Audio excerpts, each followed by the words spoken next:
nije toliko imao minutažu. Ovo je susret u kome je Dražen postigao 39 koševa. To su dakle one evropske brojke se vratile i u NBA.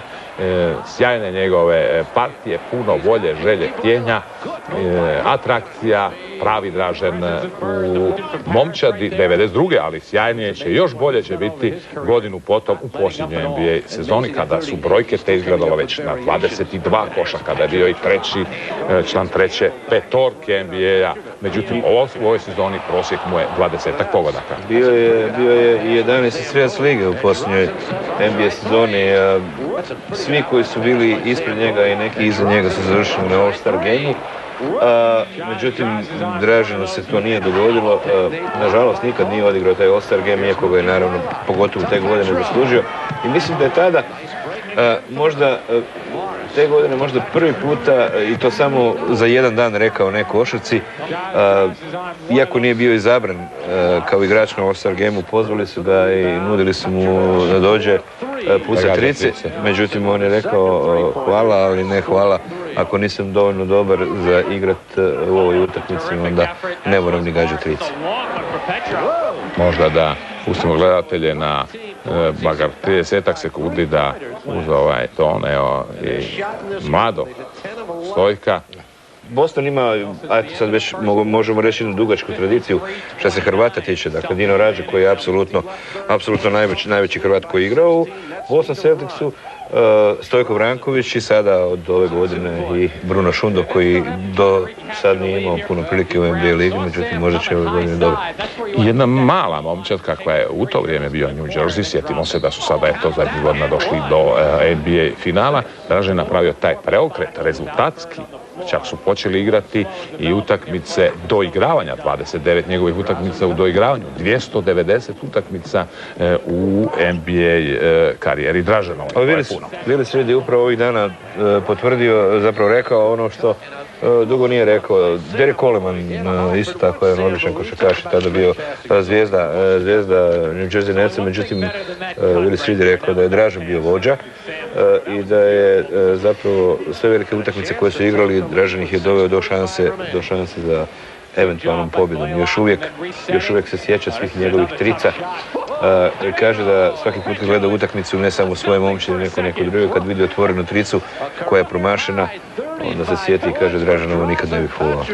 Tu je i ptica, Larry Bird, jedan od velikana, vidjeli smo ga i u izravnom prijenosu, čovjek s kojim ćemo uskoro tog ljeta u Barceloni na od najvećih možda priredaba odigrati ponovo, dakle to će biti trenuci olimpijskih igara u Barceloni.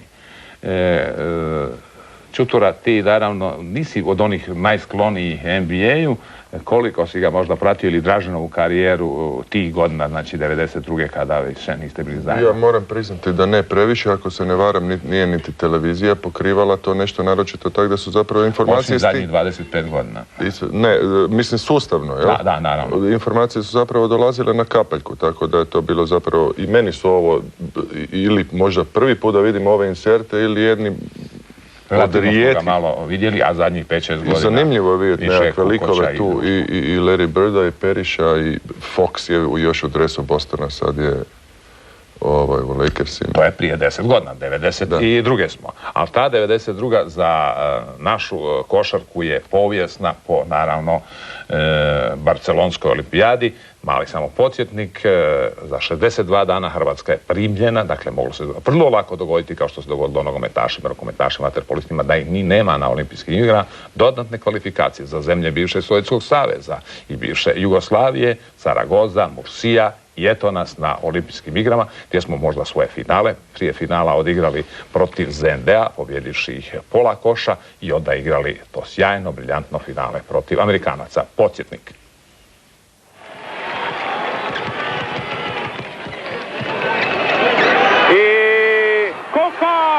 Kukoč, 74-73, pola minute do kraja. Koncentrirajmo se još na završnicu.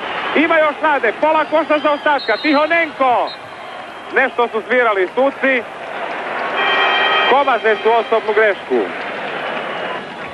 Komazec osobna greška. I 74-73 Komaže spora izvan igrališta, a Volkov opet na liniju slobodnih bacanja. Volkov, 548 utakmica za ZND i Volkov ne pogađa, rađa. Kukoč, imamo miran napad. Perasović, 17 sekundi. Kukoč, 14 sekundi, pola koša za ostatka. Petrović prolazi kraj svih i prekršaj za broj 10 za Bereznoja. 9 sekundi do kraja, Dražen Petrović ima bacanja. Biće mirna njegova ruka. Biće mirna, poravnanje, bravo Dražene. Idemo još izdržati tih 9 sekundi, ali idemo još i prema vodstvu. 74. I vodimo 75-74. Sada neka se ZND muči za zadnjih 9 sekundi. 7 sekundi. Volkov. Gorin je po dobru cenu. Nema koša. Sekunda i 60 lopta za ZND. Nema koša, nema prekršaja. Gorin i Dražen Petrović se samo prepiru. Traži Gorin prekršaj. Minut od sekunda i 60. Sekunda i 60. Volkov nema koša, Vranković, u finalu smo! U finalu smo, 75-74. Amerikanci sada sa petorkom Drexler, Pippen, Barkley, Robinson i Jordan. I tako je, nova trica, bravo Dražene. Pa to nije loše. 2 trice Draženove, 1 Kukoća. Bravo! Prilika je za Arapovića. Ali popravit ćemo to. Idemo u obranu. 23-22 na polovici igre u prvom poluvremenu. 10 minuta. To moramo zapisati. Evo ga ide Jordan, ali ne ide ga šut. Kukoć, ide već Dražen mu je tamo. Robinson ga čeka. Arapović. I tako je! Pusti se Franjo. Vodimo za antologiju. 24-23.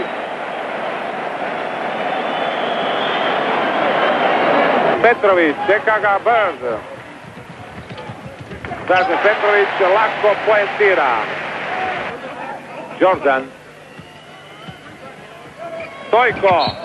Bude silaz u putanju, ali dobro i to.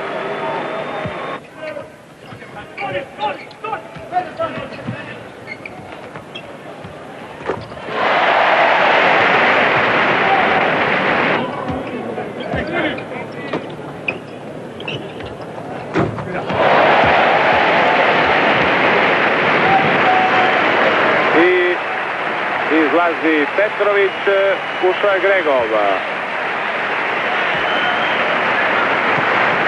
Lješće cijela dvorana. Plješću Amerikancima, ali i našima.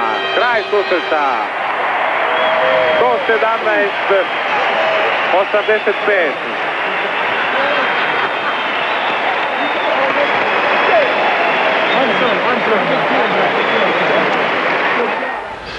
Veliki Magic Johnson, koji će za neko vrijeme biti primljen u kuću slavnih, on već naravno jest tamo, tada je rekao u Barceloni: zapamtite ovu momčad, ovo više nikada nećete doživjeti ni vidjeti. I zaista se pokazalo da taj originalni Dream Team broj 1 sa tim sjajnim svim imenima se više nikad nije okupio u takvom broju. Podsjećamo, nevene, Amerikanci 96. u Atlanti pobjedili Jugoslaviju u finalu. To je bila dobra momčad. 98. ima Rudi Tomljanović jednu šarenu momčad s kojom osvaja tek 3. mjesto.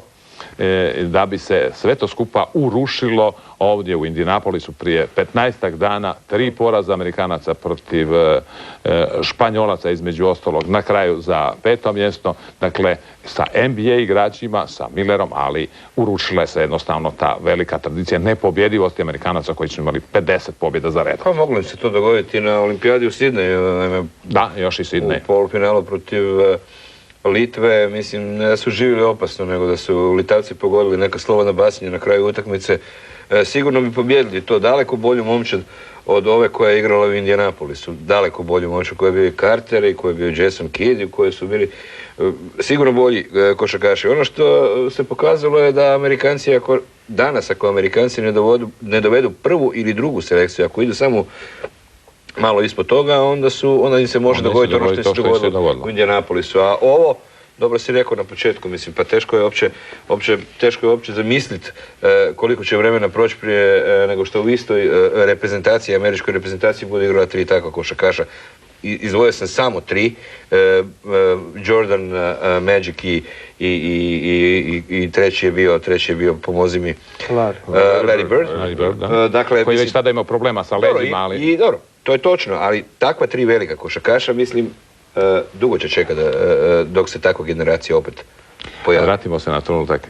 U polufinalu olimpijskih igara Karnišovac je uzeo ne loptu, fotoaparat i snimao Amerikance. Tolika je bila ta fascinacija Dream Teamom u kojoj, da se podsjetimo, su bili, dakle, ajmo reći, jedan sveučilištarac Letner, dakle, David Robinson, Pat Ewing, Larry Bird, Scottie Pippen, Michael Jordan, Drexler, Malone, Stockton, Mullin, Barkley i Magic Johnson. Kad su igrali američke kvalifikacije, ne mogu se sad sjetiti više s kojim protivnika, ali Magic je kasnije negdje u nekom intervju rekao da je jedan igrač iz te suparničke momčadi prvo se zajednički fotografirao s njim, onda je molio da mu da autogram prije utakmice, jer je rekao, ako to ne napravim, kad će mi unuci vjerovati da sam igrao na istoj utakmici sa Magicom Johnsonom? Pa to je rekao i naš izbornik tadašnji Pero Skancić, je pomoćnik bio Aleksandar Petrović, da smo prvu utakmicu u skupini protiv Amerikanaca zapravo odgledali, bilo je 33 razlike, mi smo gledali kako to Amerikanci igraju.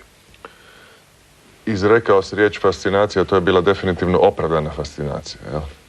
Da ne bi se pomislio da je sve to na nekakvoj psihološkoj bazi i tako dalje, to su jednostavno veličine igračke kakve se nikad više skupiti neće. To je jednostavno takva generacija. I još prvi put su igrali, dakle to prvi put su se pojavili, naravno, nakon što su 2 velika natjecanja prije toga potonuli sa velikim trenerom Kozizevskim s Duke-a i sa dobrim sveučilišnim selekcijama. Roberte, da te čujemo. Olimpijske igre Barcelona. Ja sam to gledao na televiziji, ništa, nemam šta reći o tome. Svi vi što su gledali, jel, fascinirani Amerikancima i našom... Dobro, tu se rezultat znao, jer mislim da su Amerikanci pobeđivali sve u prosjeku od 37 razlike, naši su porazi ovako bili manji. Međutim, Nevene... Bio su i malo arogantni, sjećam se da je Charles Barkley, pitali su ga u jednom trenutku, pri kraju natjecanja, koja je druga najbolja momčad na olimpijskim igrama, rekao je naša ženska reprezentacija. Tu je bilo naravno i takvih situacija, ali da se mi vratimo na ZND, to je bilo zapravo naše finale prije finala, jedna zapravo možda obrnuta situacija u odnosu na Španjolsku 86. kada je ona reprezentacija imala ogromnu prednost i izgubila, sada su Rusi cijelo vrijeme praktički vodili. Znači bi se moglo sjetiti dobro te utakmice. Sa Rusima 86. Da, minuta i 17 sekundi prije kraja. 50 sekundi do kraja, 9 razlike za nas. I uspjeli ste izgubiti. I uspjeli smo izgubiti, popit 3 trice. Mislim da si ti skinuo tu loptu kad smo imali napad. Ja sam dao zadnji poen sa 7 na 9. Dvicu sa 7 na 9. Oni su odmah u kontri dali nekakvu tricu sa Bonis s vrha reketa od table. Od table, da. Mi smo izgubili odmah loptu i još jednu tricu popili i onda je ostalo još 30 sekundi, možda nešto više i 3 razlike za nas. Međutim, pravila nisu bila ista kao danas, nego je bio, slobodna bacanja su bila 1 za 1 ili je bio mogućnost izbora lopta sa strane. I mi smo stalno uzimali tu loptu sa strane, dok jednom prilikom tog izbacivanja lopta nije došla Divcu koji je Krešina veličina i vizionarstvo, jel? On je predvidio kako će tada dečko, sad čovjek imat karijeru. Međutim, on se našao na terenu u tim zadnjim sekundama, lopta mu je došla u ruke, ispal, on je napravio duplu i Rusi su ponovo dali tricu, mi smo otišli u produžetak i naravno da nismo imali šanse dobiti. I tu zadnju tricu je dao Walters. Valdis Valters, kojem je to bila, recimo, do tada imao 0,9 je šutirao. A i postoji sumnja da je malo gazio crtu. Mi smo gledali snimku jedno 50 puta, ali mislim da nije gazio. Ipak nije, pričalo to, mislim da nije. I dobro, to je bila dakle ta naša olimpijada, dobili smo ZND u poluzavršnici, odigrali to briljantno finale. Povijest kaže da će sada naravno Dražen se vratiti u New Jersey, bit će to njegova posljednja sezona. Trener će mu biti Chuck Daly, koji je vodio ovu američku reprezentaciju, trener će biti u New Jerseyu i stoga nekoliko inserata sa možda najbolje utakmice Draženov protiv Houstona, koji je bio u razmišljanjima Draženov za onu sljedeću sezonu, dakle protiv Rudija Tomljanovića, 44 koša Draženova. Sigurno najbolje što se pojena tiče, mislim. 44 Aco mi je... Godina je 93. Dobro si ovo rekao da je Houston bio jedna od mogućih, trebala biti jedna od mogućih Draženovih momčadi. Aco mi je davno tada pričao među nekim Draženovim stvarima koje su u stanu njegovom američkom pronašao jednu rang listu klubova. Naime, njemu izlazio ugovor i on je spremao se potpisati novi. Netko je govorio da će doći u Europu igrati sa Stojkom u Panathinaikosu, ali ja sumnjam i Aco sumnja u takvu mogućnost, i oni sumnjaju u takvu mogućnost. Naime, on je bio uvjeren da će Dražen ostati u NBA ligi. 3 kluba, prvi na toj listi su bili New York Knicksi. Pat Riley je vjerovao da bi uz šutera Draženog formata mogao u New Yorku doći do naslova. Naravno, na toj ranglisti su bili i Netsi. Willis Reed je bio spreman ponuditi $15 milijuna Draženu za novi 5-godišnji ugovor tada. I jasno, Rudi Tomljanović je bio silno zaljubljen u njega i on je isto tako želio dovesti Dražena, a Draženo se ta atmosfera tamo svidjela. Dakle, to su bila 3 kluba koji su imali nekakvu prednost.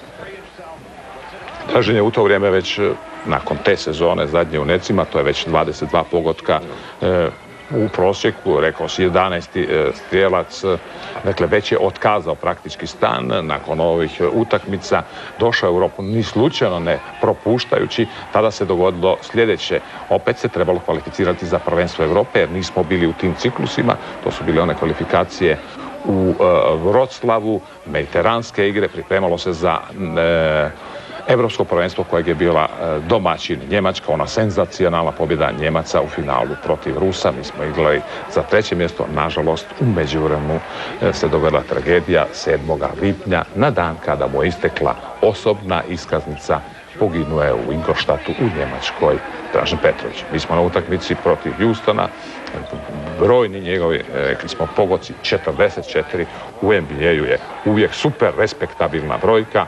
Uz to još naravno i proigravanja, razigravanja, uz puno naših gledatelja, jer New Jersey je sasvim blizu New Yorku preko rijeke Hudson, uvijek puna dvorana i Netsi su ulazili obično u barem prvi krug doigravanja. Samo da završimo onu priču oko kluba u kojem bi Dražen možda nastavio karijeru. Aco smatra da su to New York Knicksi jer bi tamo imao najbolju šansu za otići do kraja i osvojiti naslov, bez obzira da li bi ugovor bio jednako velik kao i u Necima.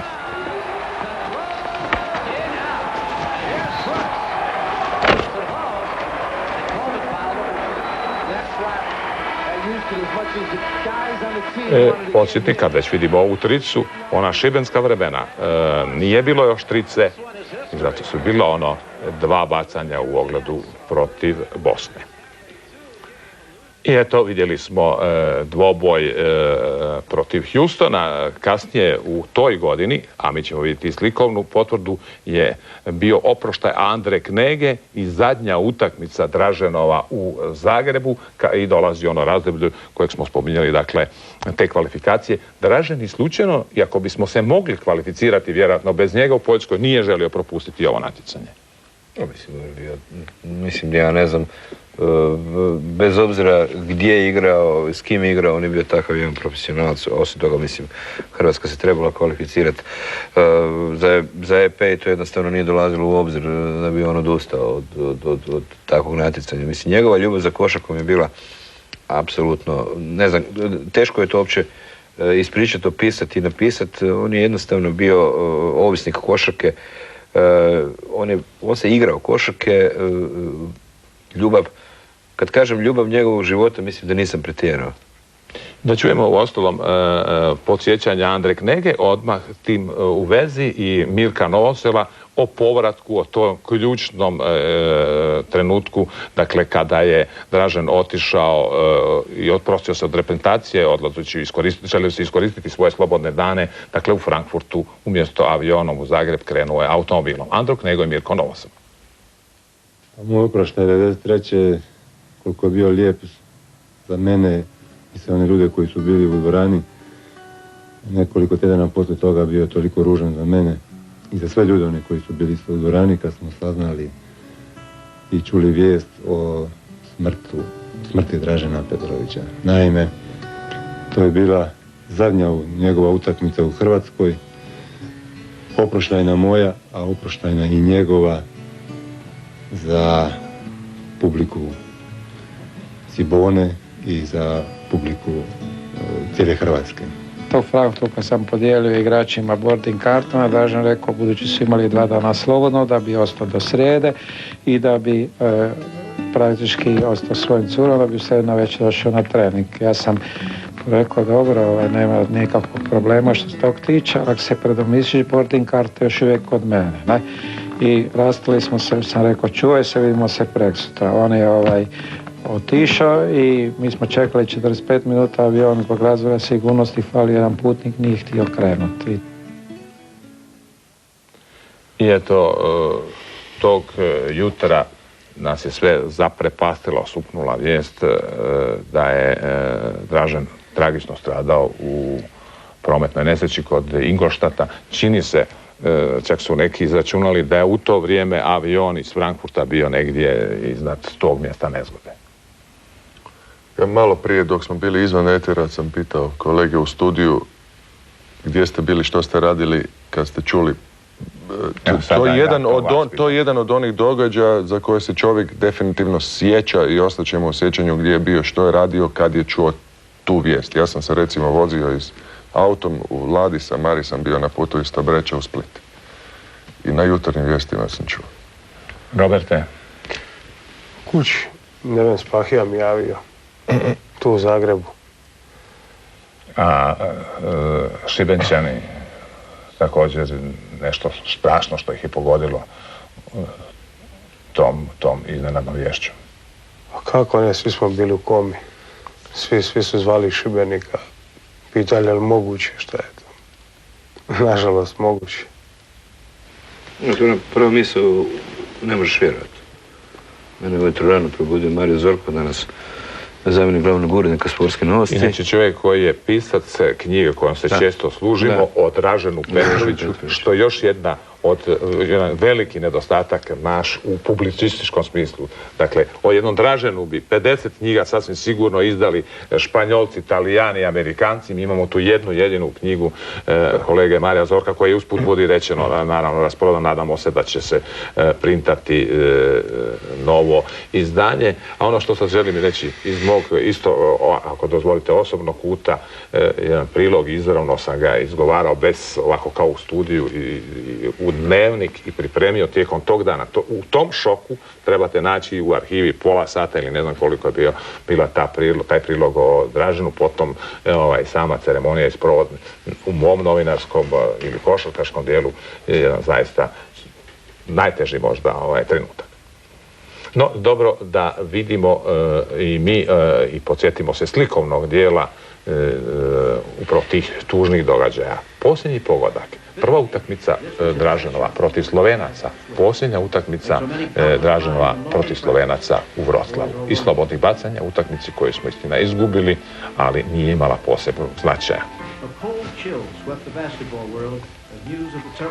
Draženova djevojka vozila je automobil kada je kamion prepriječio cestu i Dražen je na dan, kažem, kada mu je isticala osobna iskaznica. Stotine i stotine, tisuće ljudi u tom tihom mimohodu su prolazili Ciboninom dvoranom i naravno tisuće njih su se okupili na Mirogoju. I Amerikanci su naravno dali svoj obol podižući Draženov dres u New Jerseyu. Please join us in observing a moment of silence in memory of Dražen Petrović. A ringing ovation in Munich, where he should have been playing for Croatia in the European Championship.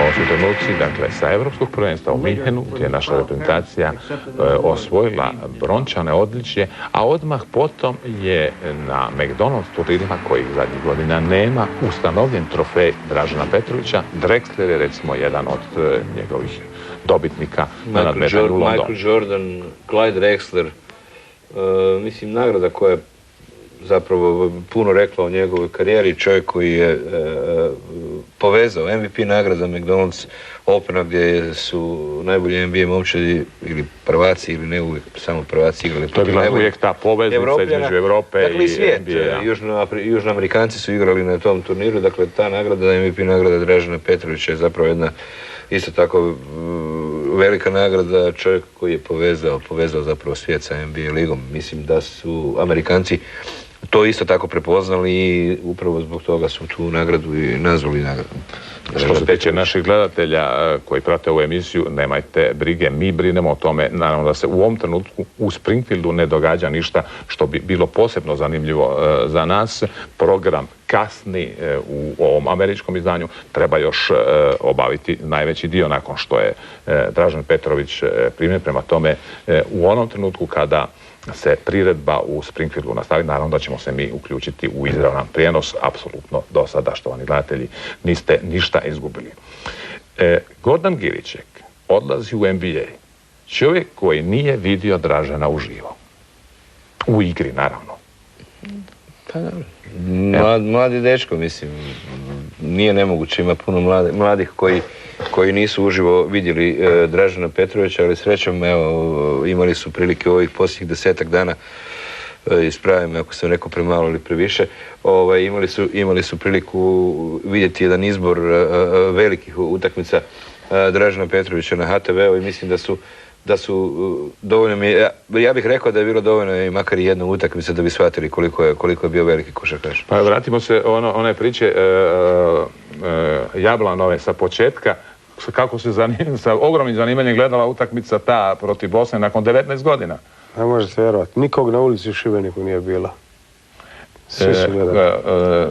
Zorane, košarka tih 80-ih u Ciboni, 12-13 tisuća ljudi, duša u ledenoj dvorani. Ma, htio sam se na Nevena nadovezati, zapravo ipak ne postoje niti, već je rekao, niti pisani tekstovi, niti snimke koje mogu dočarati zapravo jednu euforiju koja je tada vladala oko Cibone na čelu sa pokojnim Draženom Petrovićem. Ne? To je, na neki način to je ličilo na dinastiju koja se protezala iz tjedna u tjedan gledati utakmice. To je, neki dan sam razgovarao sa Acom radeći neki mali intervju, neposredno prije njegovog puta u Ameriku i on je rekao pravu riječ, to je utakmice Cibone su bile spektakl. S tim da smo mi iznutra zapravo bili izdvojeni. Nismo imali zapravo s ove vremenske distance, možda i bolje možemo procijeniti na šta je to ličilo nego tada. Mi smo, pazite, bili u karantenama za sve važne utakmice. Dolazili direktno u dvorane u kojima su ljudi već 3 sata sjedili, kartali belu, čuvajući svoja mjesta i tako dalje. Znači, sad ima puno prostora za kartanje. Ali ono što sam rekao i zašto sam počeo sa Giričekom je to da, dakle, i naši mladi igrači od kojih sada mi očekujemo da se razviju, Planinić, Ukić, i također nisu vidjeli tog Dražena. Pa smo njih priupitali što im znači Dražen Petrović. Ovako, u 93. kad se dogodila tragedija, imao sam 11 godina i nisam baš imao priliku vidjeti Dražena uživo. Ja sam ta generacija koja je ostala zakinuta za to, ali nadam se da ću doseći barem jedan dio onoga što je Dražen dosegao. Znači sve te pokali i medalje, ja se nadam da će barem dio toga dosjeći, kad bi dosegao bio bi zadovoljno. Za mene je Dražen Petrović najveći košarkaš Europe svih vremena. Nisam imao tu sreću gledati ga uživo, ali gledao sam ga preko televizije, preko videokazeta i stvarno me dojmilo sve što je on radio i svi ti njegovi potezi i sve to, i zbog njega sam 93. počeo igrati košarku, odnosno baviti se košarkom, i najviše me se dojmila njegova upornost gdje je bio fizički onako malo inferiorniji od ostalih, ali svojom upornošću, željom i voljom je dospio gdje je i mislim da je zasluženo ušao u kuću slavnih. Počeo sam trenirati s 5 godina košarku, sa 6 godina košarku. Nikada nisam uživo gledao, pokušao sam doći do svih mogućih kazeta koje sam imao i došao sam do njih 5-6 i gledao sam njegovih dosta utakmica.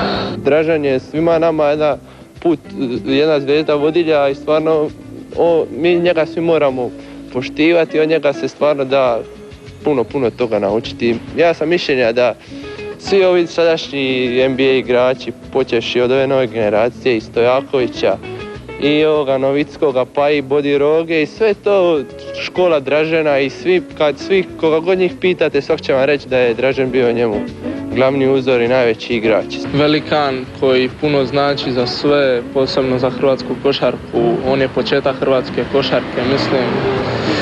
Jednostavno, čast mi je uopće što imam pravo govoriti o njemu, a kamoli što ja znam da se nekoga uspoređuje s njim. Mislim, on je idol za svakog mladog sportaša i ono što je postigao on samo pokazuje kakav je sportaš bio, koji je upornost imao, i mislim, jednostavno rečeno, pravi sportaš, pravi čovjek i jednostavno sve najbolje o njemu. Eto, čuli smo gledanja naših poletaraca iz Zagreba, Šibenika, Splita, Zadra. Može li neko tu doseći barem nešto od te Draženove karijere? Ja mogu u jednoj rečenici to sažeti. Dražen je legenda. Za ove momke ovdje on je legenda. Nešto što oni ne znaju što je, ne mogu opisati riječima, nešto osjećaju, čuli su priče, malo vidjeli kazete. Ili evo recimo, Planinić nije ni počeo igrati košarku kada je Dražen igrao. Ne. Pitanje je, mislim, prilično delikatno. Mislim, jedna od ljepota sporta ili možda najljepša stvar u sportu je što gotovo da nema rekorda koji su nedostižni. Možda će jednog dana se na ovim prostorima roditi jedan košarkaš koji će biti u svojoj karijeri ili blizu Draženu ili možda veći od njega. Mislim, mi moramo težiti za tim da ih bude što više dobrih i nadati se da će se jednog dana roditi u Hrvatskoj netko ko će ostvariti možda veću karijeru. Meni je to ovog trenutka vrlo teško zamisliti, ali tako je to u sportu. Treba vremena, treba čekati, treba se nadati. Dobro, za otprilike minutu ćemo se vratiti slikom u Springfield. Sada će uskoro biti primljena u kuću slavnih jedna super neobična družina, ali za koju svi znamo i koja je strahovito puno napravila za propagandu. Harlem Globetrottersi su igrali u 100-tinjak zemalja, odigrali milijune utakmica koje zapravo to nisu bile, nego su bile show, zafrkancija, animacija, ali i propaganda. Izgubili su jednu ili dvije, tek toliko. Tek toliko da ne ispadne da su baš sve dobri. Čekamo da se uključimo u izravni prijenos i onda ćete ga moći gledati u jednom ipak izjednačenijem ili u jednom većem dijelu bez prekida koje ćemo mi popuniti odavde koristeći one EPP za naše observacije odavde. Mislim da je kolega Tomislav Cvitković spreman za nastavak prijenosa iz Springfielda.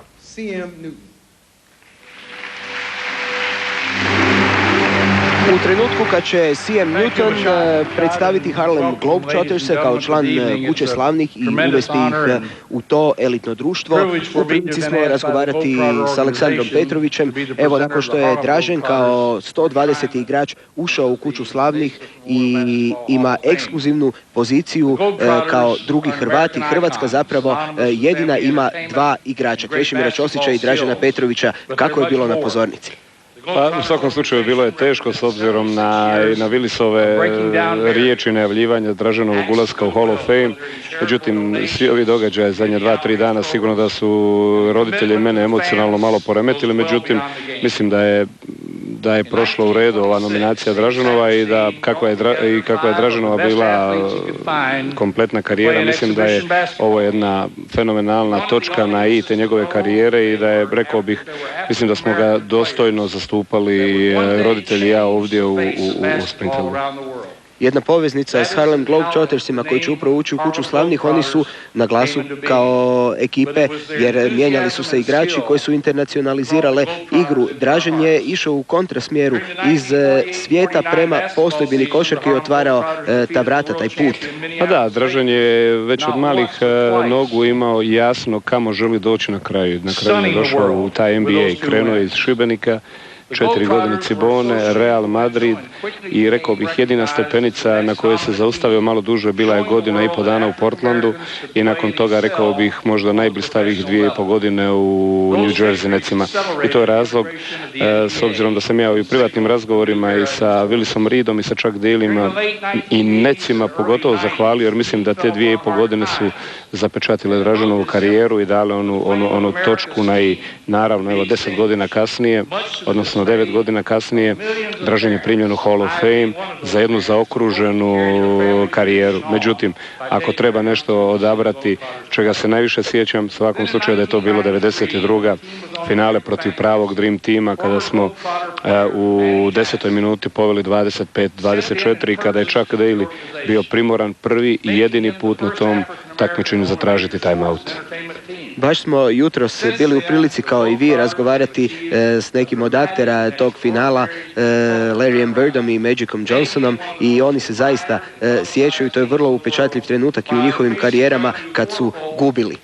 Da, to je bilo u toj eri nezamislivo da će im neko doći da će im povesti 25-24 Košima Rapovića i imali smo tu nesreću u tom trenutku da nakon timeouta Charles Barkley je šutnuo tricu sa 10 metara, pogodio, tako da su odmah prelomili to vodstvo, vratili se, poveli. Inače da se održalo 3-4 minute, možda bi čak i poluvrijeme završilo našim vodstvom, međutim to gledamo ipak sa 10 godina distance, više nema takovih ekipa kao Dream Team koji igra u Barceloni. Da, podsjetimo gledatelji, bili ste tada na klupi kao asistent, pomoćnik. Da, bio sam pomoćnik, međutim htio bi na ovaj način ono što nisam uspio u govoru, jer naravno bio sam limitiran i vremenom. Dražen sigurno ne bi uspio doći do ovog Hall of Fame-a da nije bilo svih njegovih suigrača. Počeo od Šibenika, Cibone, reprezentacije bivše Jugoslavije, hrvatske reprezentacije, poslije Real Madrida, Portlanda i New Jersey Netsa. Bez pomoći svojih igrača ne bi došao do ovih visina do kojih je, evo, konačno večeras ovo priznanje. I za kraj, ambijent, mega zvijezde, Magic Johnson, jutro ste bili u prilici i razgovarati, sjedite preko puta ovdje u dvorani Civic Center. Pa pazite, definitivno ste okruženi, red do nas, do Stojka i mene i roditelja, Magic Johnson, Larry Bird iza leđa, David Stern sa lijeve strane, svi bivši Hall of Fameri. Mislim, to je jedno društvo toliko impresionantno da jednostavno bolje ne gledati dole, nego eventualno krenuti sa svojim razmišljanjima, mislima vezano za ono što treba napraviti, jer jednostavno sva ta veličina tih ljudi te može ponijeti i zbuniti. I dojmovi o novoj Kući slavnih. Staru ne vjerujem da ste imali prilike vidjeti, ali nova zaista iz mog kuta djeluje impresivno. No to je, vjerujte mi iz Hrvatske udaljeni jednostavno nismo imali tu priliku vidjeti. Evo ja sam imao priliku sinoć, sam vidio vjerojatno što ni članovi 95. kada je Krešo primljen u Hall of Fame, jer su oni bili u staroj zgradi. 96. Da, 96. Isto tako taj Krešin odjel izgleda fenomenalno. Tako da mislim da možemo biti zadovoljni s onim i sa samim tim što si ti na početku rekao da je Hrvatska jedna od rijetkih zemalja, ne i jedina van američka zemlja koja ima 2 predstavnika. Hvala lijepa Aleksandru Petroviću, znam da želi dalje priključiti se roditeljima, uživati u ovoj ceremoniji, zaista nezaboravna večer. Hvala lijepa i još dodatak naravno našim gledateljima, priuštit ćemo prizore iz Kuće slavnih za tjedan dana u jednoj posebnoj emisiji. Hvala Hrvatskoj televiziji i svim pisanim medijima, jer moram reći da su bili na visini zadatka, da su izuzetno kvalitetno pratili sve ono što se ovdje dešava. Hvala vam lijepa, bilo je zadovoljstvo. Uz pozdrav Aleksandru Petroviću, pridružujemo se Daveu Gavitu i Manny Jacksonu na pozornici. 76 godina Harlem Globetrottersi mame osmijehe na lice gledatelja širom svijeta, imaju nadimak prinčevi i klaunovi košarke, ambasadori su ili glasnici dobre volje, odigrali su više od 200.000 utakmica u 100-tinjak država na različitim kontinentima. I Dave Gavitt u ovom trenutku uvodi 4. momčad u košarkašku Kuću slavnih.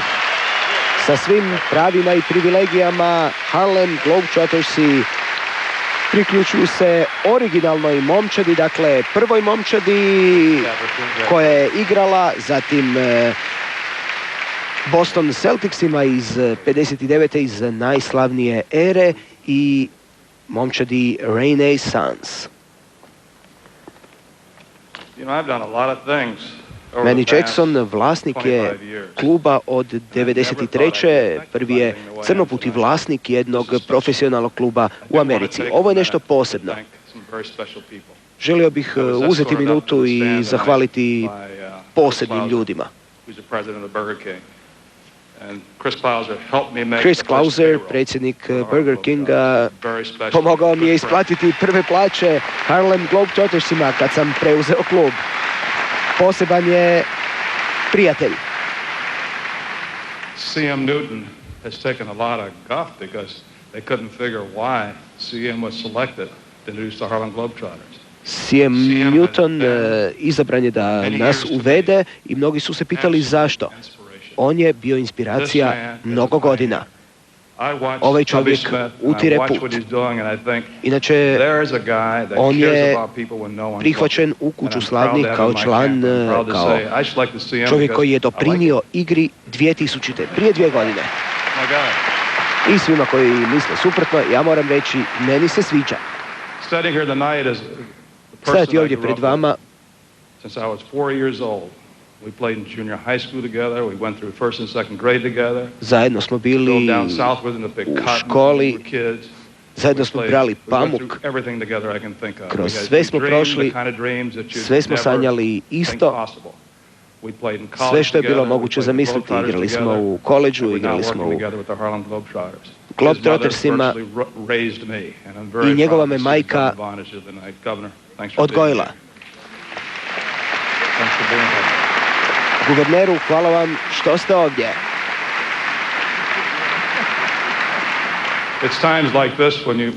U ovakvim trenucima shvaćaš da ne možeš sve te stvari učiniti zajedno. Imam punicu koja mi je dopustila da načinim mnogo glupih stvari i puštala me, slušao sam ju i gledao godinama. Znam da treba imati takvu punicu. I tu je i moja supruga Kathy. Zahvaljujem na podršci. Hey Magic. Obraća se Magicu Johnsonu.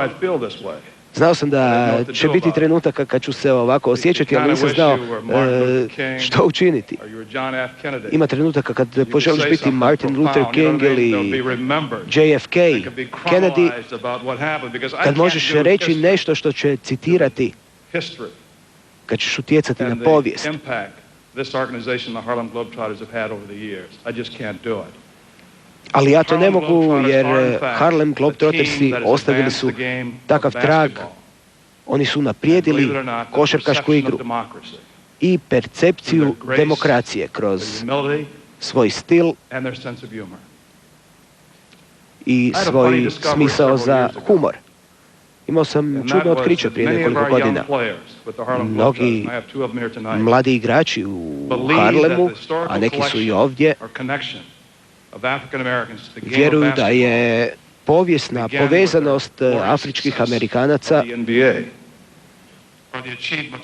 povezana s NBA-om, da su to dostignuća Michaela Jordana, Lisa Leslie i NBA-a.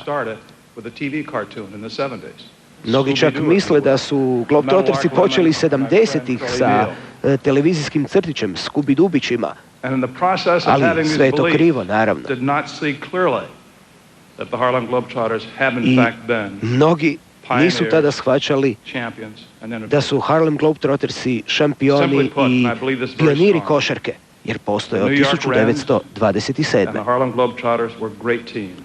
New York Rams i Harlem Globetrottersi bile su velike momčadi, toliko velike da su promijenile razvoj povijesti i ono kako se igra razvijala. Utjecali su na razvoj košarke. Na pozornici uz Mania Jacksona su Kyron Sweet Pea Shine ili Slatki grašak, zatim Curly Boo Johnson. 120 milijuna ljudi vidjelo nas je u igri.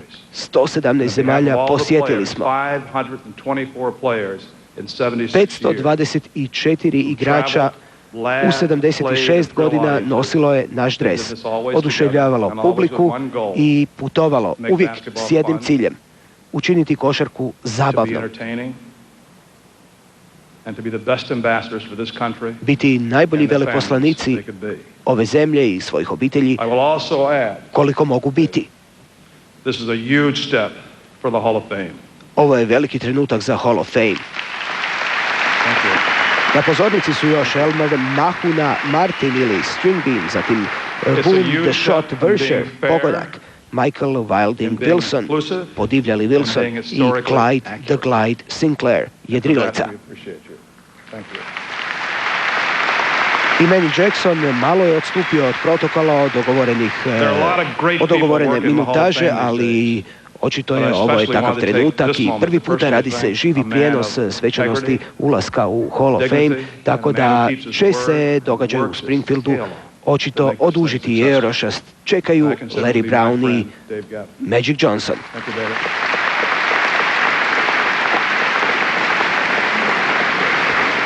Imena Harlem Globetrottersa doista ostaće u srcima generacija i generacija navijača, ponajviše američkih.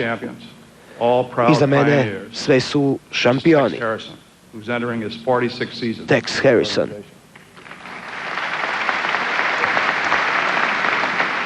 Još par riječi o Marcus Haynes, već je u Hall of Fame-u. Geese Hosby, who entertained fans around the world for 24 years as a showman.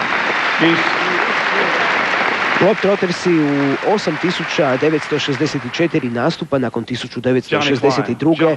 izgubili su samo 2 utakmice. 62. bila je ta prva i to je bilo nevjerojatno iznenađenje. Poraz od Washington Generalsa. 82. prvi su profesionalni tim ili momčad koja je počašćena vlastitom zvijezdom na Hollywoodovom nogostupu slavnih. 85. Globetrottersi su upisali ili doveli prvu igračicu zlatnu s olimpijskih igara u Los Angelesu 84. Lynette Woodyard. Upravo ju predstavlja Lynette Woodyard. Prva žena profesionalka, sada postoji dakako i WNBA.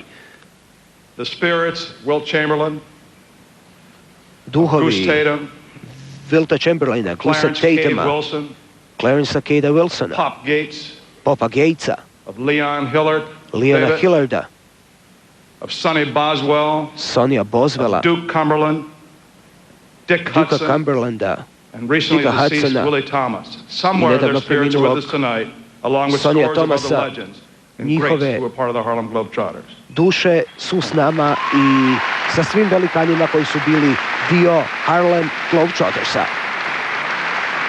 Tonight would not be complete without also acknowledging the team's founder. Ova Dave večer Saperstein, ne bi bila his daughter Eloise, kompletna kad ne bi predstavili i kćer osnivača Harlem Globetrottersa, the Harlem Globetrotters have a embedded to je the game of gospođa basketball Eloise into the Saperstein. DNA of millions of young people around the world. Utjecali smo na milijone mladih diljem svijeta. Sama ideja Harlem Globetrottersa, da ne spominjemo marketing i promociju, su zaista dijelo genija i nešto genijalno. Zato trebamo cijeniti Abija Sapersteina i njegov doprinos košarci. The Harlem Globetrotters are not just the best of basketball teams. Harlem Globetrottersi nisu samo najbolje u košarci, oni su nacija, nešto u čemu se može pronaći nada, crno i bijelo, mlado i staro, i ono što se pokazuje, sport i entertainment, odnosno sport i zabava. Sada, molim vas, pozdravite novo izdanje Globetrottersa, izdanje 2002. 2003. Nadam se da ćete uživati. Evo malo Showtime-a prije Magica. Ostajemo u Springfieldu.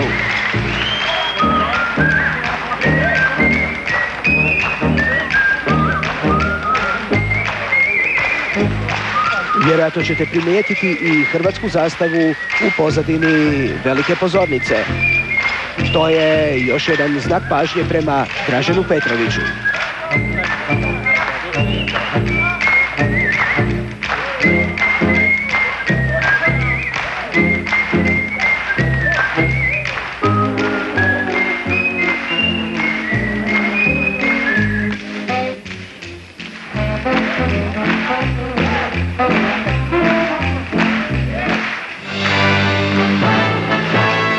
Pjesma u podlozi je Sweet.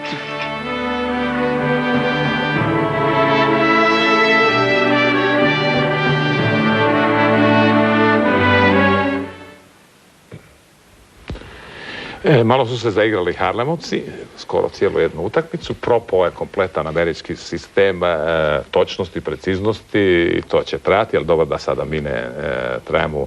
Vidjeli ste u jednom onom zadnjem kadru, Larry Brown se priprema. Međutim, Harlemovci su bili kod nas, ako se ne vjerujem, jedno prije 3-4 godine i pokazali dio tih svojih...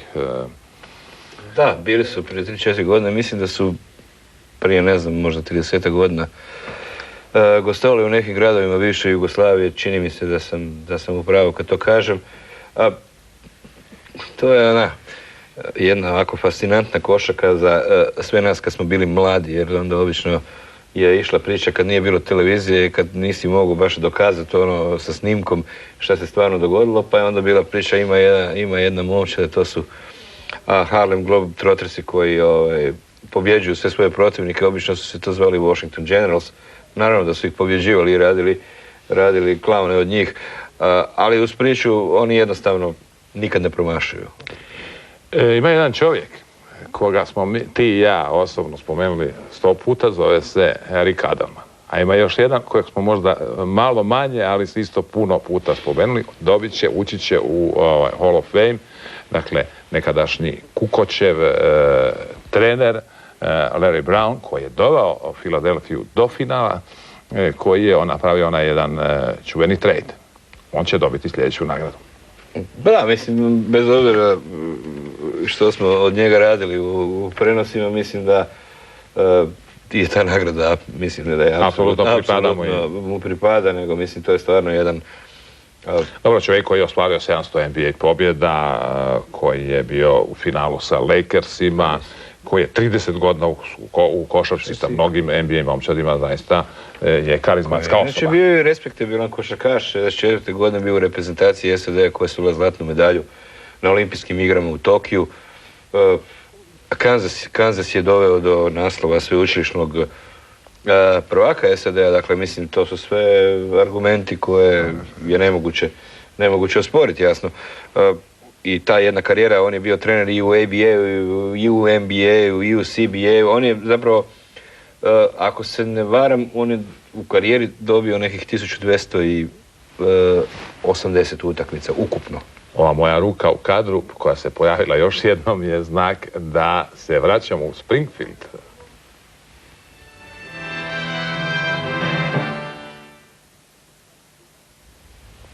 Izgleda da se ne vraćamo, jer je taj dio programa malo se pomaknuo, ne malo, kasni 20 minuta, ne ovaj naš, naime i naš, ali zahvaljujući možda opravdanje je Amerikancima toliko što je ovo prvi izravni prijenos te same ceremonije u Springfieldu i ja se nadam da ćemo se sliku vratiti, odnosno slike nemamo još u ovom trenutku, prema tome nastavljamo naše druženje.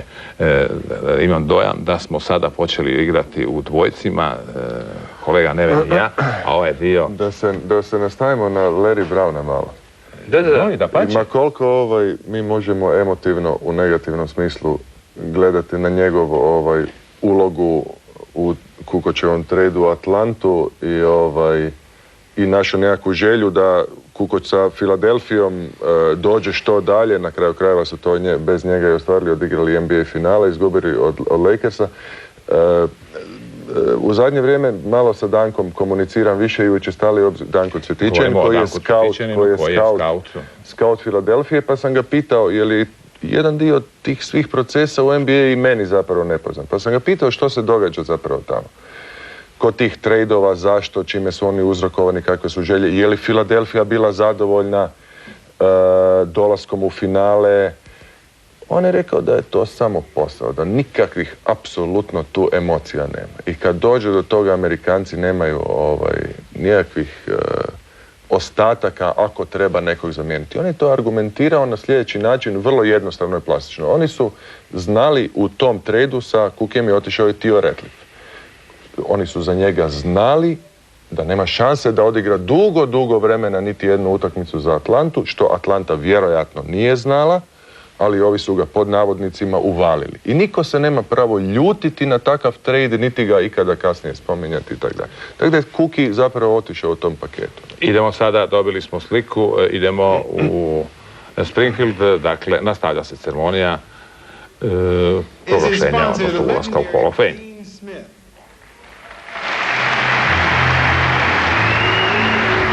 Ovo je doista legendarni sveučilišni trener Dean Smith, čovjek koji je izgradio sveučilište North Carolina i on će učlaniti Larrya Browna u kuću slavnih. Veliko je zadovoljstvo uvesti Larrya Browna u Naismithovu kuću slavnih. Veliki je trenutak za mene, za trenera Browna i njegovu familiju. Rekli su 3 minute i želim biti brz. Njegov prvi trenerski posao, među svim ostalima, jer zaista ih je bilo mnogo, je kad sam završio 64. olimpijske igre, tad je osvojio zlatnu medalju. 63. bio je kapetan momčadi Sjeverne Karoline, North Carolina. I znao sam da će biti dobar trener već po tome kako je igrao, držao loptu. Ostao je 2 godine uz mene i toliko je unaprijedio program North Carolina. Još uvijek je dio tog programa njegov dio programa, onaj koji se koristi sada.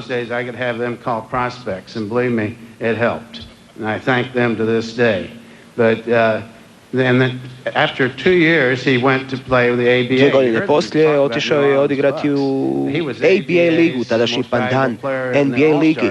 Bio je tamo najbolji igrač na All-Star utakmici. Jedna stvar koju sam znao kad je otišao, Larry Brown je izabrao svoj posao za cijeli život. Voditi momčadi, trenirati i zaista on trenira. Među svih 7 NBA momčadi koje je vodio i 2 college momčadi, svaki put vidite njegov potpis. Kao prvo, konzistentno pobjeđuju. Zatim imaju fantastičnu obranu, a za to treba učitelj. On to radi. On govori o nesebičnosti. Svaki dan govori igračima da ne smiju biti sebični. Eric Snow u publici, njegov igrač u Filadelfiji. Čvrst je, veliki borac i natjecatelj. Bio je NBA trener godine, NCAA trener godine, bio je najbolje odjeveni trener NBA-a, možda je čak Daly dobio jednu takvu nagradu. Mala digresija i šala Dina Smitha. U konačnici, nitko ne voli igru više od Larrya Browna. Obožava učiti igrače. Rijetko tko bi mogao to činiti bolje od njega.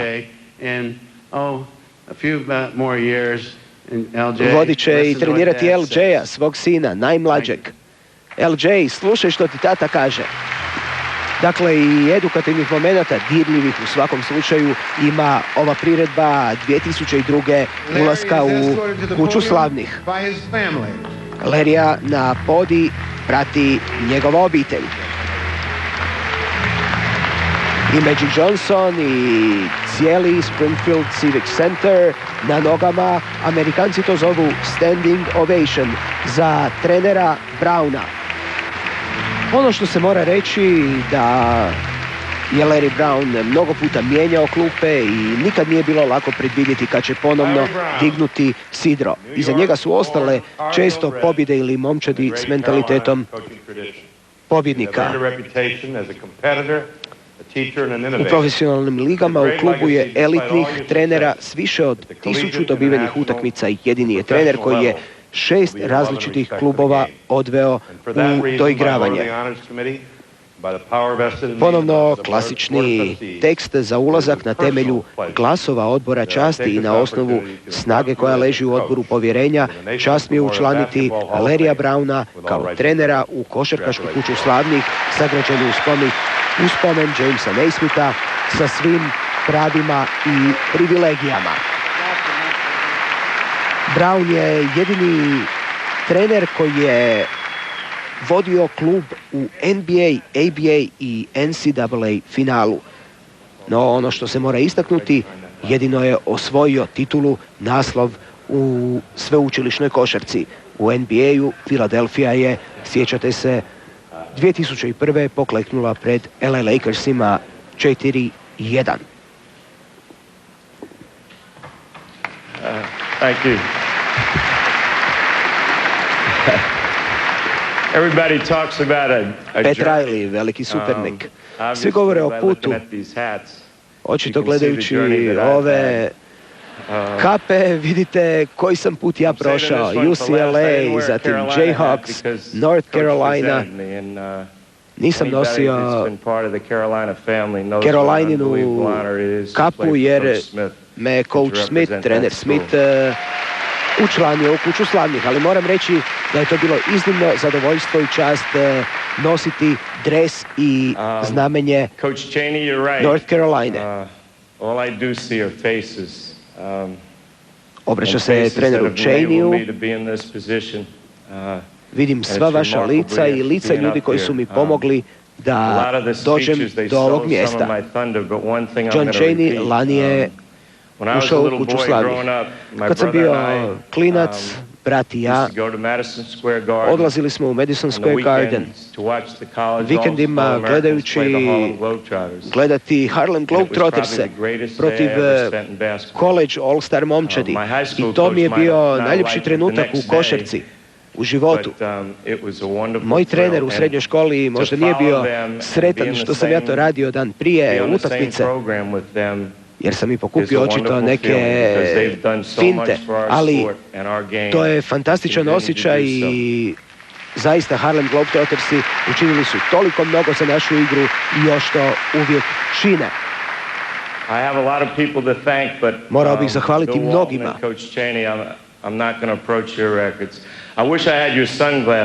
Treneru Chaney, neću pričati o vašim učincima u karijeri.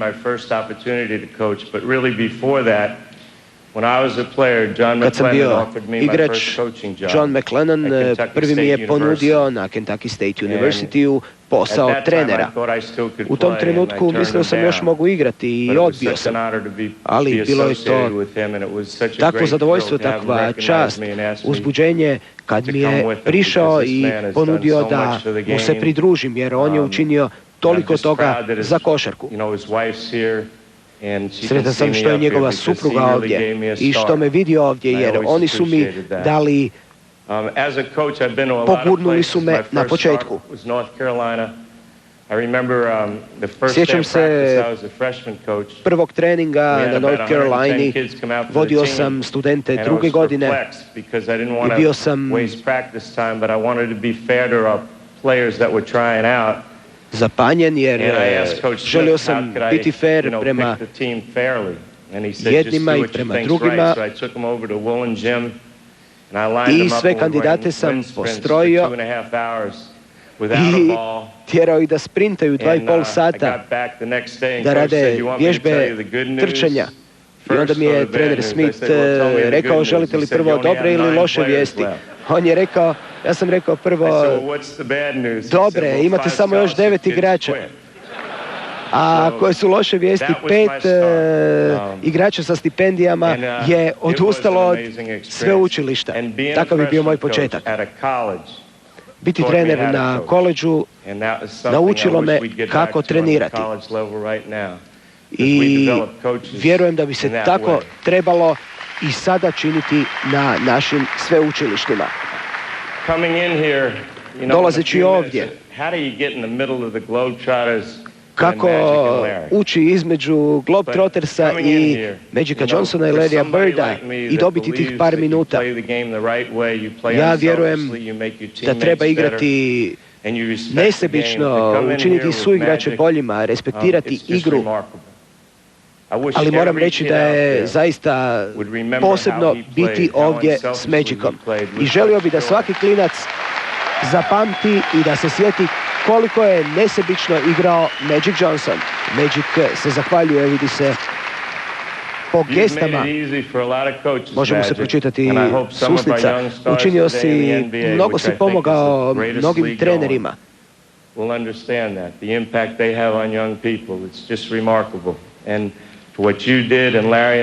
Ono što si ti učinio i Larry, svi to iznimno cijenimo.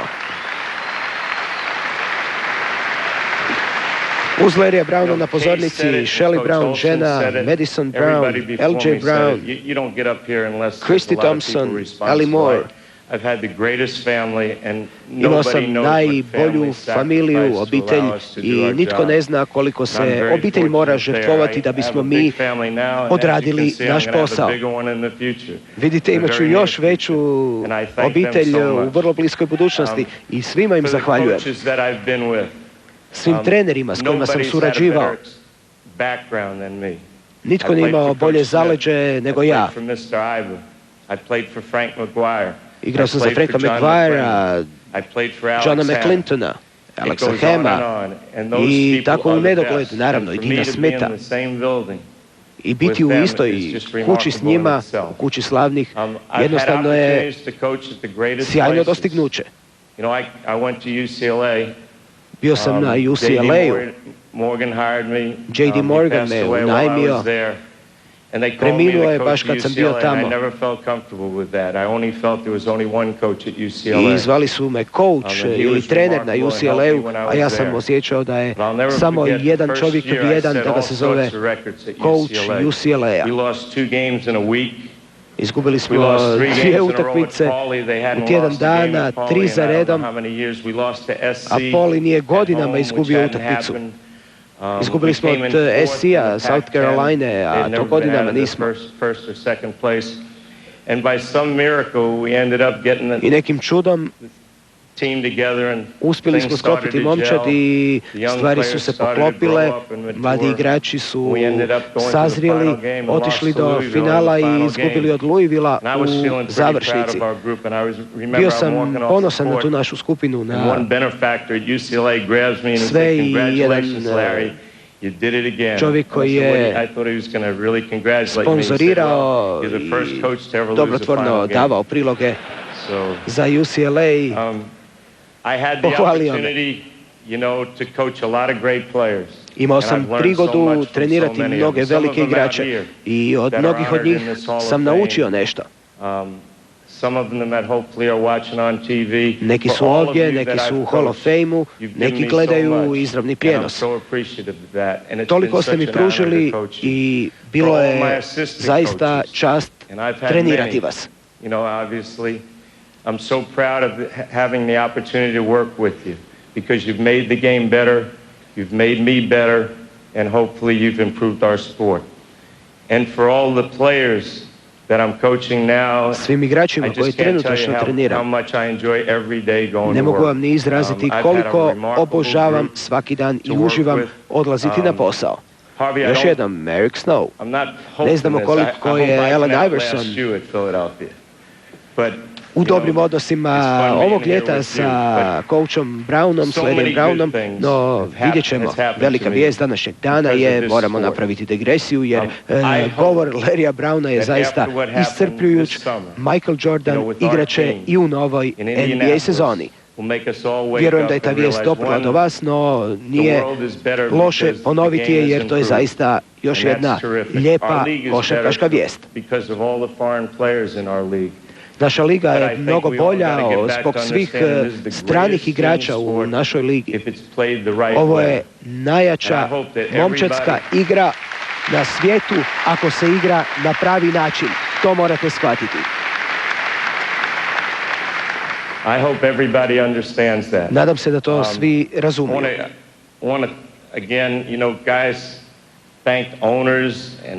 Larry Brown trenirao je i New Jersey Netse 2 godine od 81. do 83. Willie Street, koji je učlanio Dražena u kuću slavnih, bio je za kormilom Netsa 88. do 89. A naravno od Hall of Famera koji su nosili dres New Jerseya ili vodili Netse, tu je još Chuck Daly, koji je bio trener Draženu od 92. do 93. i ostao je u Netsima još godinu dana do 94. Ne znam može li biti ljepše od ovog.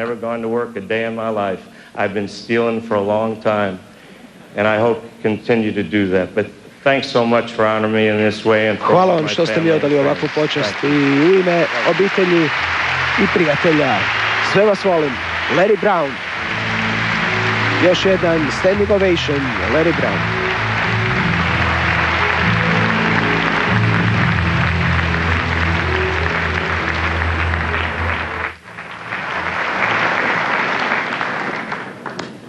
It was back in 1979 that a rookie guard joined the Los Angeles Lakers. Štovani gledatelji, nije bio prijenos Sabora, dugo se govori, puno se iscrpno govori, satnica je potpuno propala u ovom američkom dijelu. Naravno, mi ćemo ispratiti jer čovjek koji je vrlo uskoro na redu, mislim da će se to dogoditi za koji trenutak.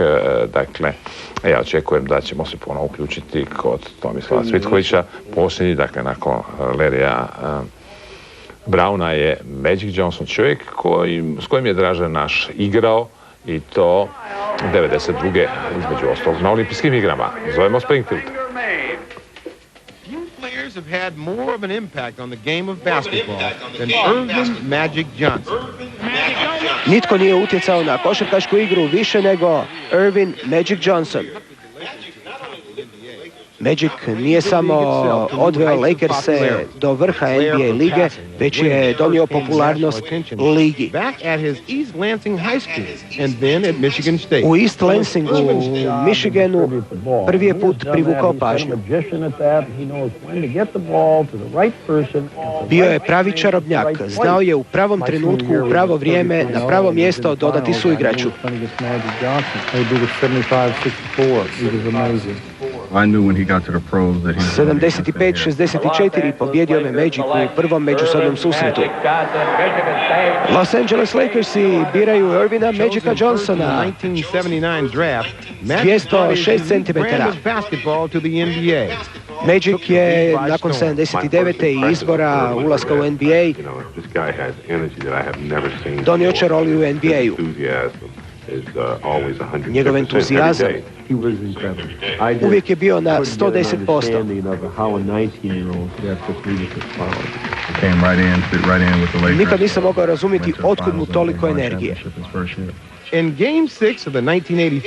Fantastično je da su Lakersi u prvoj njegovoj sezoni odmah otišli do finala.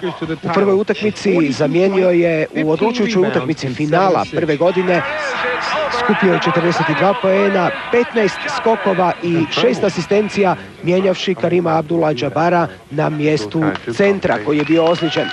Bilo je to nešto nevjerojatno, nikad nisam vidio nešto tako. Magic Johnson je jedan od najvećih koji su ikad igrali ovu igru. Njegovi pojedinačna dostignuća uključuju 3 naslova najboljeg, 12 puta mjesto u All-Star momčadi, ali on je konačni momčadski igrač. Toliko je igrao za momčad. Uvijek je želio da njegovi igrači postanu bolji, da oni napreduju. Toliko je napravio da utječe na ostale igrače i da ih oduševi. Lakersi su bili momčad 80-ih, osvojili su 8 naslova, 5 naslova prvaka, ispričavam se. I uveo je Showtime u Los Angeles. Showtime se najbolje viđao u epskim finalima protiv Bostona.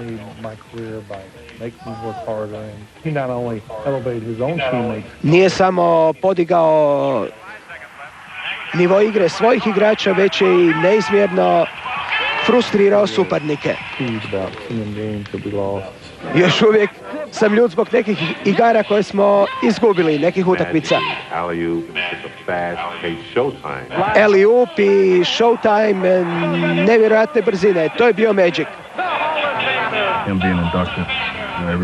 Njegov ulazak u kuću slavnih, svi su znali da će se to dogoditi, ali mislim da je to savršeno mjesto, jer on je tamo gdje ga svi vide, a uvijek su ga svi mogli vidjeti, jer uvijek je igrao tako, nikad se nije u utakmici sakrio.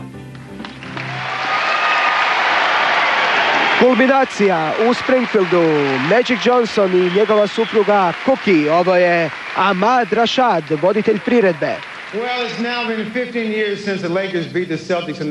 15 godina otkad su Lakersi dobili Lakerse u finalu, vremena su se promijenila. Larry kaže da je još uvijek ljut zbog toga, ali on je tu da bi prisustvovao ovom posebnom trenutku. Poželite dobrodošlicu Larryu Birdu, velikom Magicovom rivalu i sada kolegi ili sudrugu, prijatelju iz kuće slavnih.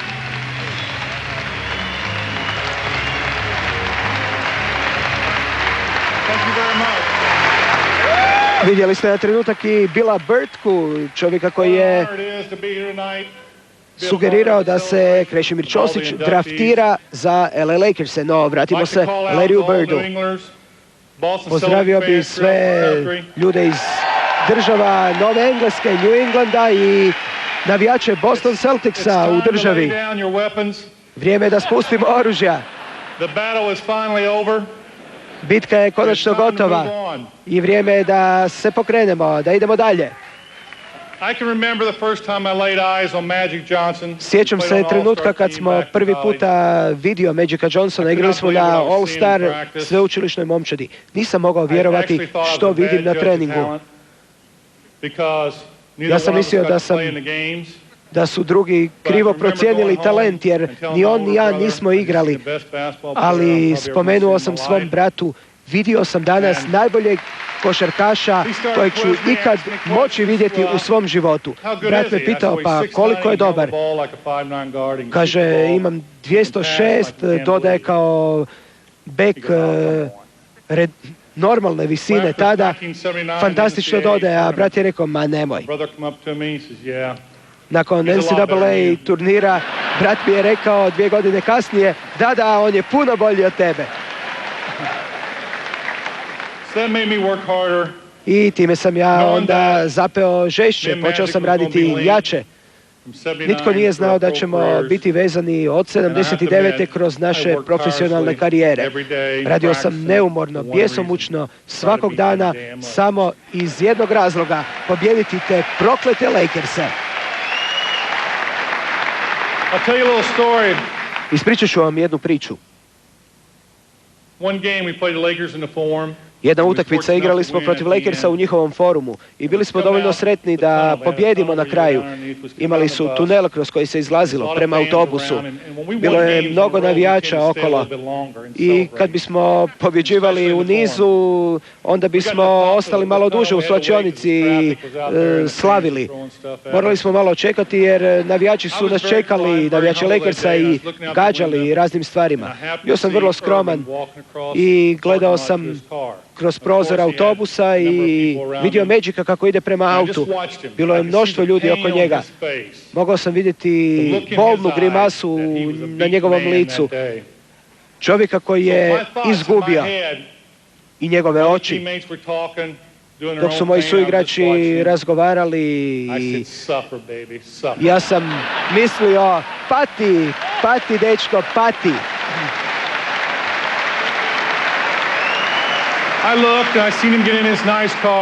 Gledao sam ga kako ulazi u svoj prekrasan automobil i znao sam da te večeri neće jesti, da će preskočiti večeru, da će isključiti svjetla, spustiti rolete i sjediti u svojoj mračnoj sobi svoga doma. Znam, bio sam tamo, to sam i ja činio. No, kakvo li je to zadovoljstvo bilo tih svih godina igrati protiv njega. Po mom mišljenju, jedan od dvojice najvećih koji su igrali. Nisam kao drugog mislio na sebe, nego na Michaela Jordana. Stavite imena u šešir, Michael Jordan i Magic Johnson, i nasumce izaberite jednog od njih i nećete zažaliti. Bilo koji, obojica su fantastični. No, ovo je Irvinova večer. Želim ga pobijediti. Želio sam napisati govor, ali želio sam onda nešto iz srca napisati. Govoriti od srca, ali nemam više srca, toliko mi ga je puta slomio. Dame i gospodo, poželite dobrodošlicu najnovijem članu Kuće slavnih, Irvinu Magicu Johnsonu. Pat Riley, trener kojem je Magic donio tolike prstenove. Majka Kristina i Cookie Johnson uz Magica u pratnji na velikoj pozornici Civic Centra.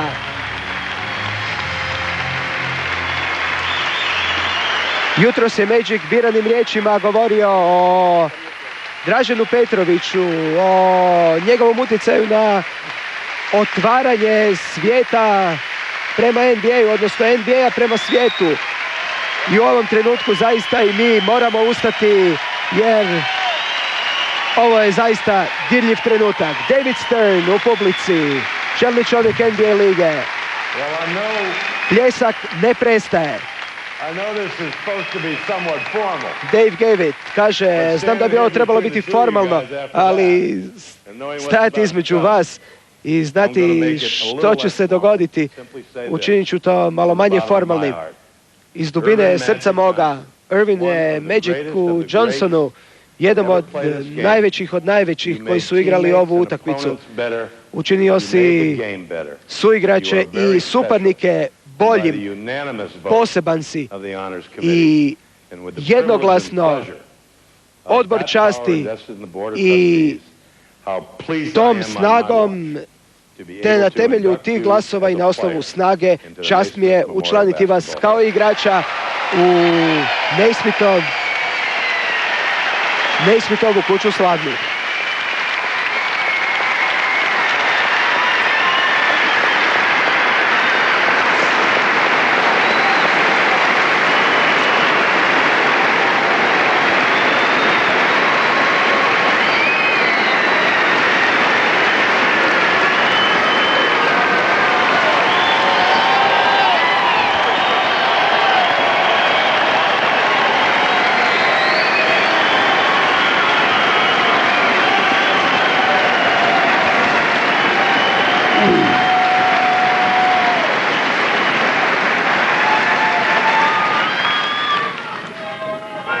Thank you.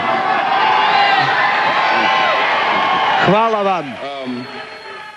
First of all, kao prvo, I have to thank God moram zahvaliti Bogu, because jer 11 years ago, prije 11 godina I didn't know if I would be here. nisam znao hoću li biti u mogućnosti biti ovdje i primiti ovakvu nagradu. Magic je naime tada saznao da je obolio od HIV virusa. As everybody has mentioned before, I got up here. Došao sam ovdje. Ne ulazi se u Hall of Fame sam i ne osvaja se ovakvo priznanje sam. Larry, ti. No, you're just what a basketball player should be. Ti si ono što bi košarkaš trebao biti. Ti.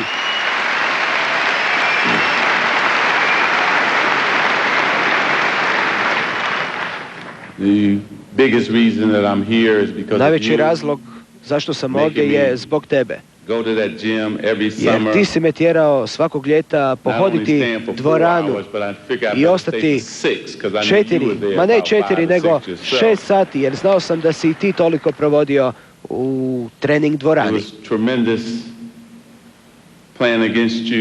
Bilo je to fantastično igrati protiv tebe i sretan sam i zahvaljujem Bogu što sam dobio priliku upoznati tebe, ne samo kao igrača nego i kao osobu. Hvala ti što si došao ovdje zbog mene.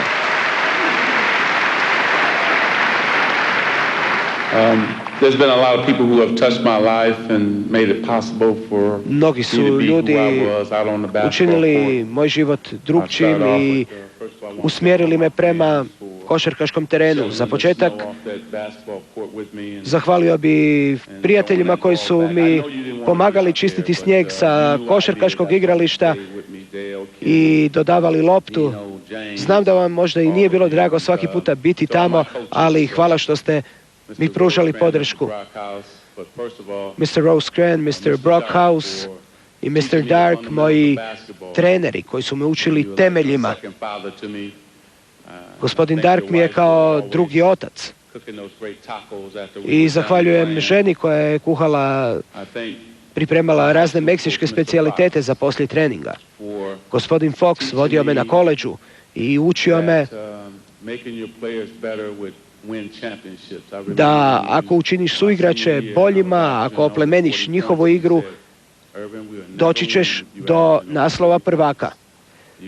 Rekao je Irvin, nikad nećemo doći do naslova ako ti budeš zabijao 40. Moraš zabijati 20-ak, a ostalo podijeliti suigračima. I zahvaljujem mu na tome. Zaista ne bi uspio da nije bilo takvog savjeta.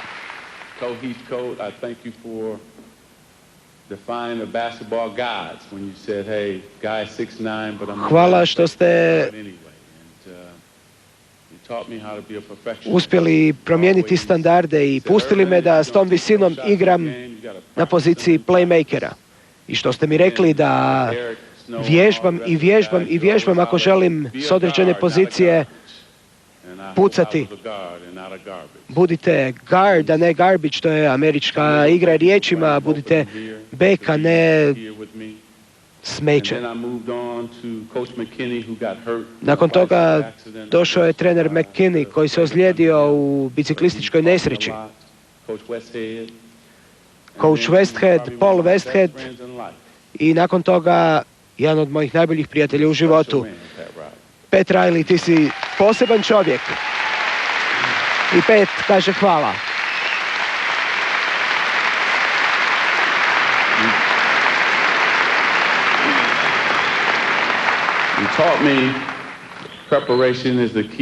Naučio si me da je priprema ključ, motivirao si me i tjerao naprijed, govorio si mi u bezbrojnim prilikama, znaš, Magic,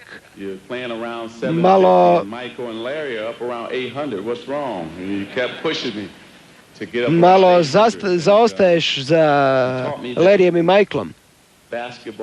Naučio si me da je košarka kao obitelj. Moraš svake večeri prići igri, igrati čvrsto, igrati zajednički.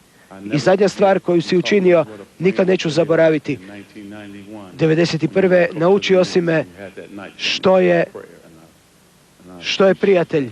Trenirao si Nikse, ali imao si onu noć, odvojio si ju za mene i za našu molitvu. To je bilo očito u trenucima kad je Magic saznao da boluje od HIV virusa. Hvala Lanu, Charlesu Tuckeru, Michaelu Ovicu, koji su pomogli u mojoj karijeri, u njezinom izrastanju. Cijenim to sve, cijenim i Joea Smitha i njegov trud koji me upoznao sa svim tim divnim ljudima. Želim zahvaliti najboljem vlasniku u profesionalnim športovima, Jerryu Bassu, vlasniku Lakersa.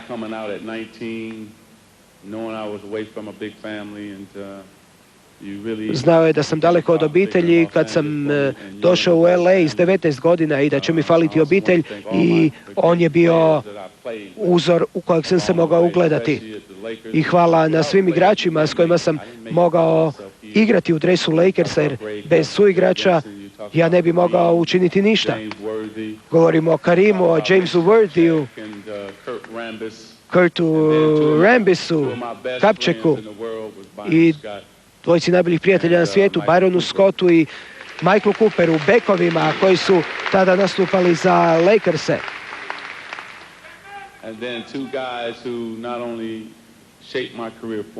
I dvojici koji nisu samo profilirali moju karijeru, nego i bili cijelo vrijeme uz nju.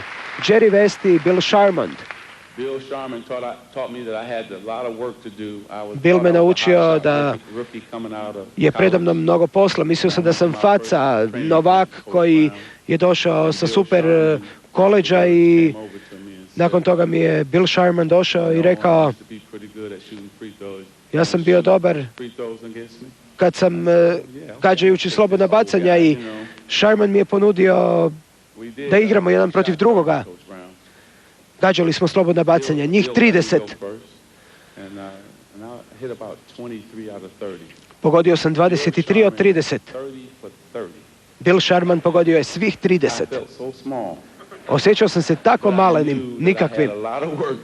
I znao sam da je predamnom mnogo rada. Hvala na toj poniznoj lekciji.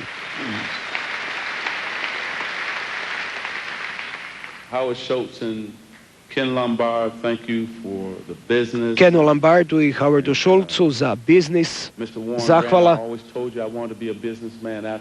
Gospodinu Warrenu Granu također za mogućnost da otvori biznis i da uđe u taj svijet, novi svijet nakon košarke. I sad dolazi moja velika familija. Bilo nas je 10. Prvo svom stricu zahvala, koji me vodio svuda da igram protiv pravih muškaraca, koji je od mene učinio čvrstog i jakog igrača. Sestri Evan, koja me naučila kako gađati skok šut, kako ga izvesti. Moje sestri Ivan, kako čuvati svoju obitelj. Bila si prva koja će se tući ako je neko rekao nešto loše o Johnsonima. Mojoj sestri Kim, koja mi je pomagala sa rješavanjem domaćih zadaća. Ti si krasna mlada žena. Moja sestri Pearl, koja me uvijek štitila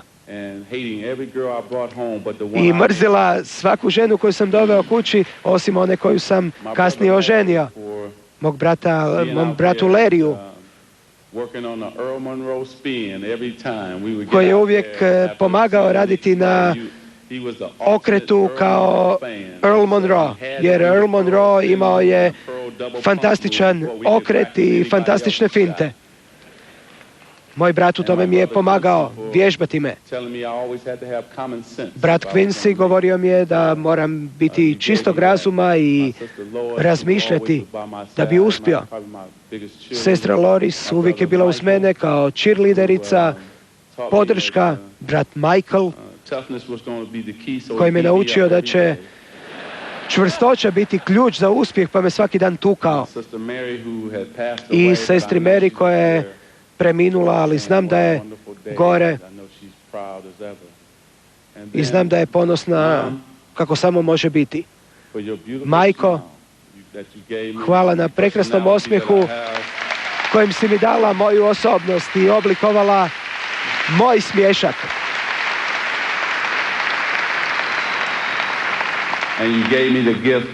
I dala si mi dar vraćanja.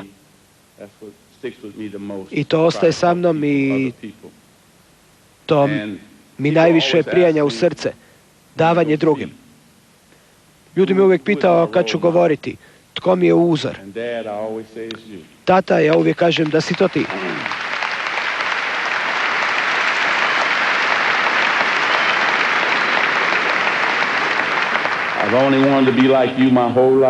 Samo sam želio biti poput tebe cijelog mog života. Dao si mi radnu etiku, navike.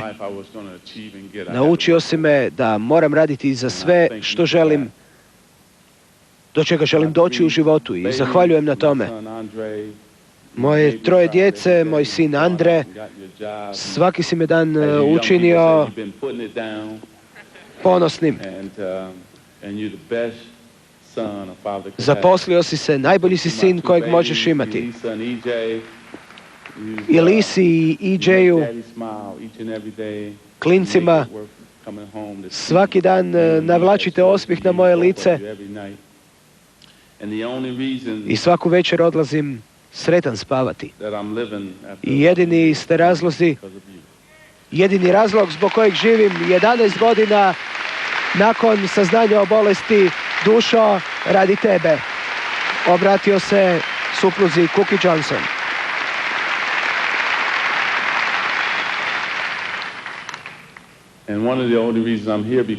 Jedan od razloga zašto sam se oženio za tebe je što si mi dodavala loptu kad sam igrao na Michigan State-u. Hvala što si najbolja žena, najbolja majka i moj najbolji prijatelj. Sve u isto vrijeme.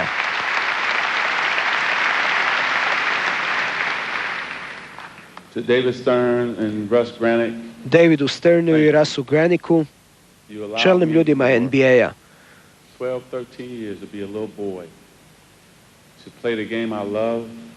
12-13 godina igrao sam igru koju sam obožavao. Pokušao sam uvijek izaći na teren i biti najbolji igrač koji mogu biti. Pobijediti u utakmicama. I zapaliti navijače. I nadati se da će imati takve gušte kakve sam i ja imao. Košarka je ono konačno.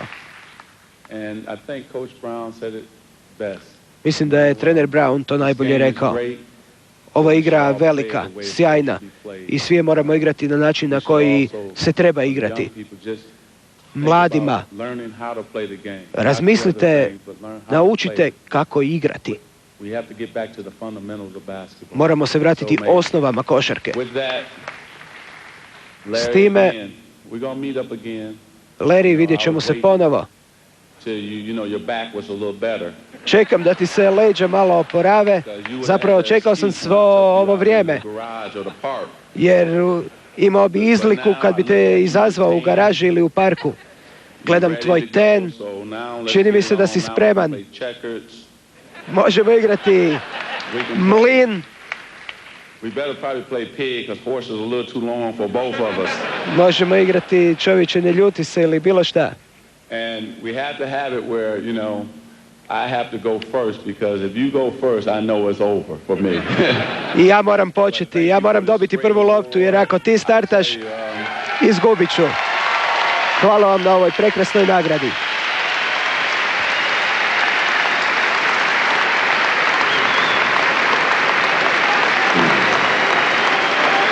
May God bless you all. Neka vas Bog blagoslovi sve.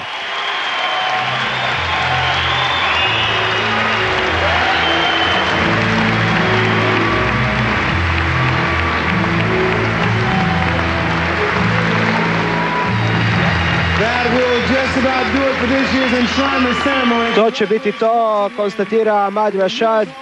Čestitke svima i nama je bilo posebno zadovoljstvo biti ovdje u Springfieldu u trenucima kad su dva čarobnjaka, Magic, američki i čarobnjak s hrvatskog podneblja, Dražen Petrović, ušli u košarkašku kuću slavnih. Nezaboravan trenutak. Reportažu iz Springfielda vidjet ćete za tjedan dana u našem programu. Doviđenja za sada.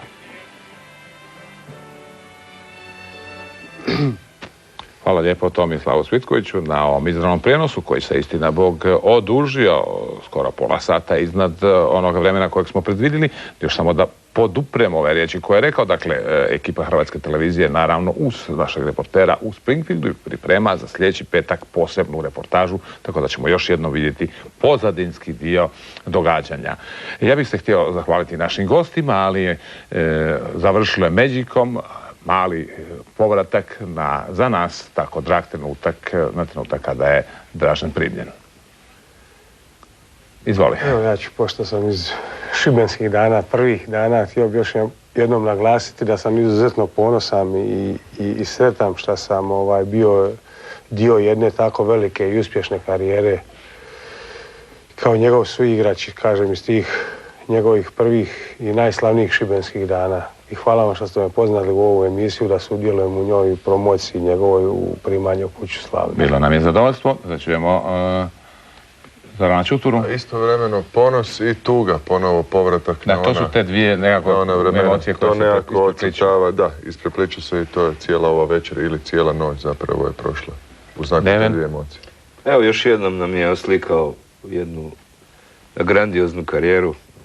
Sve što je ostvario i sve što je napravio za sebe, obitelj, hrvatsku košarku, trebamo samo skinuti šešir i reći hvala i bravo majstore. Hvala vama, ali hvala i Draženu koji nam je podario toliko sretnih trenutaka. Vama, štovani gledatelji, ugodna i laka noć i hvala na pozornosti. Doviđenja.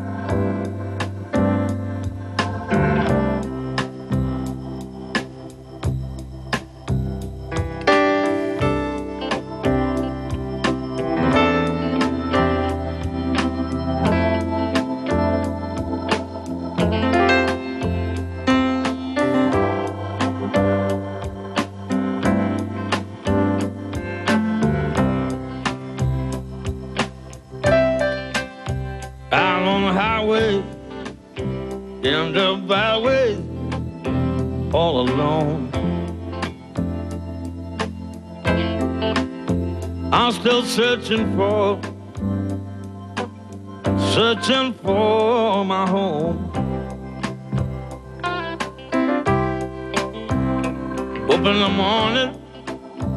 Up in the morning, out on the road.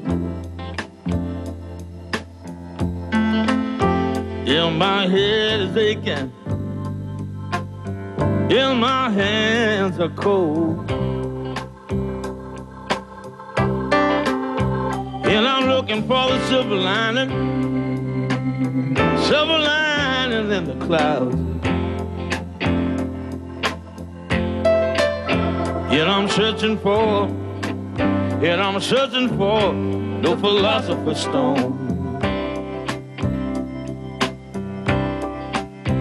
And it's a hard road, it's a hard road.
It's a hard road. Even my best friends, they don't know. And I'm searching for the philosopher's stone.